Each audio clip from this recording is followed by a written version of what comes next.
এরকম আরেকটা দোয়া আপনাদের শিখিয়ে দিচ্ছি, আমার সাথে বলেন, আউযু বিল্লাহিল আযীম ওয়া বিওয়াজহিল কারীম ওয়া সুলতানিহিল কাদীম মিনাশ শাইতানির রাজীম।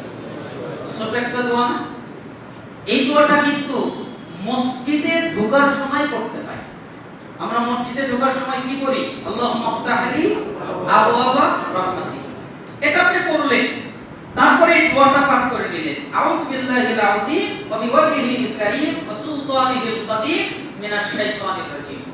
রাসূল সাল্লাল্লাহু আলাইহি ওয়াসাল্লাম বললেন, কেউ যদি এই দোয়া মসজিদে ঢোকার সময় পাঠ করে তাহলে শয়তান থেকে তাকে নিরাপত্তা দান করা, অর্থাৎ আল্লাহ সুবহানাহু ওয়া তাআলা তাকে শয়তান থেকে নিরাপত্তা দান করবে।